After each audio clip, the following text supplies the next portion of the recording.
हम देखें भगवान श्री कृष्ण का जीवन,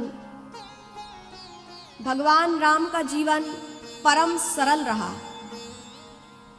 कठिनाइयां आई उनके जीवन में, लेकिन बाल्यकाल के बाद, बाल्यकाल बहुत आराम से कनक भवन में अयोध्या के दिव्य आराम से भगवान राम बहुत प्रसन्नता पूर्वक अपने परिवार के साथ रहे, अयोध्या वासियों को खूब प्रेम दिया। जब भगवान को वनवास हुआ तब भगवान का जीवन कष्टमय रहा। लेकिन भगवान श्री कृष्ण का जीवन आप देखिए, भगवान कृष्ण का जीवन कभी भी सरल नहीं रहा। भगवान श्री कृष्ण का जीवन कभी भी सरल नहीं रहा। और ये सब हमें भगवान श्री कृष्ण के जीवन से सीखना है, क्योंकि हमारे जीवन में थोड़ी भी कठिनाइयां आती हैं और व्यक्ति डिप्रेशन में चला जाता है, अवसाद में चला जाता है, नींद की गोलियां खाना प्रारंभ कर देता है, अपने आप में स्वयं में ही बंध जाता है, छोड़ देता है सब कुछ। जब अवसाद में चला जाता है, दिमाग मस्तिष्क काम नहीं करता कठिनाइयां और पीड़ाओं को देखकर। लेकिन हमारे जीवन में जो कठिनाइयां और पीड़ा है वो बहुत थोड़ी है, बहुत छोटी है। ये नहीं कि दुख बढ़ गए, पहले भी लोगों के जीवन में दुख आए हैं। हम भक्तों के चरित्र श्रवण करते कितने कितने कष्ट सहे भक्तों ने, तो हमारे जीवन के दुख बहुत छोटे, बहुत कम है।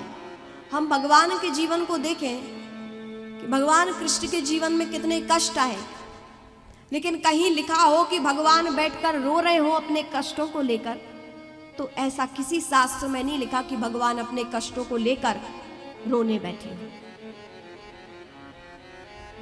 भगवान कृष्ण का चरित्र, भगवान कृष्ण की कथा हमें एक बहुत ही दिव्य मानव बनाता है। भगवान कृष्ण का जन्म कहां हुआ?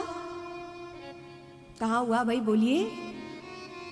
मथुरा में, कंस के कारागार में, जेल में, है ना?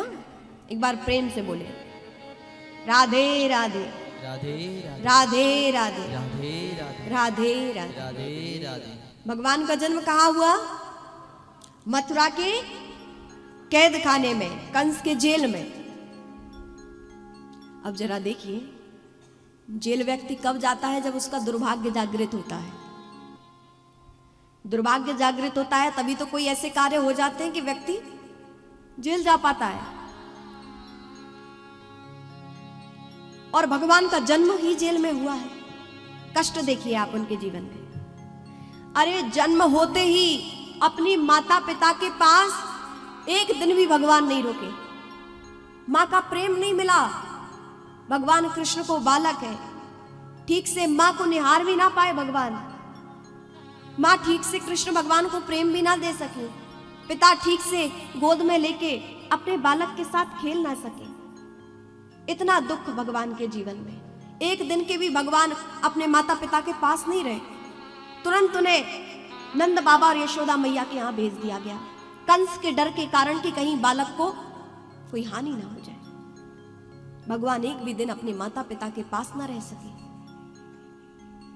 एक दिन होते ही भगवान को भेज दिया गया दूसरे स्थान पर। जन्म से ही भगवान के जीवन में कष्ट। पहला कष्ट कि माता पिता के साथ छूटा जन्म के साथ ही। और नंद बाबा जी के यहां आए गोकुल में, तो वहां भी कष्टों ने पीछा नहीं छोड़ा। कंस के दुष्ट राक्षस गण भगवान के पीछे लगे रहे। तो कभी, और देखो ये कौन कर रहा है? कोई बाहर वाला नहीं, सगा मामा कंस। अरे कोई बाहर वाला करे तो फिर भी निपटा जाए, घर के लोग ही एक बालक को पीड़ा देने पर लगे हुए। आप देखिए, स्वयं भगवान के मामा कंस उनके पीछे लगे, जो दुर्धर्ष राक्षस है प्रवृत्ति से। वैसे तो आप देखिए भगवान के मामा हैं, दिव्य गुणों से संपन्न होना चाहिए।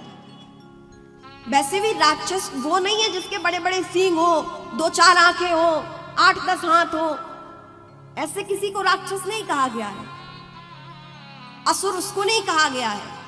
असुर तो वो है जिसकी वृत्ति खराब हो गई हो, जिसके पाप इंद्रियों में नहीं, कर्मों में नहीं, बुद्धि में बैठ गए हो, यानी सोच समझ के जो पाप कर रहा हो। किसी से भूलवश पाप हो जाता है, पश्चाताप करे, पाप से उसका शमन हो जाता है, पाप मुक्त हो जाता है।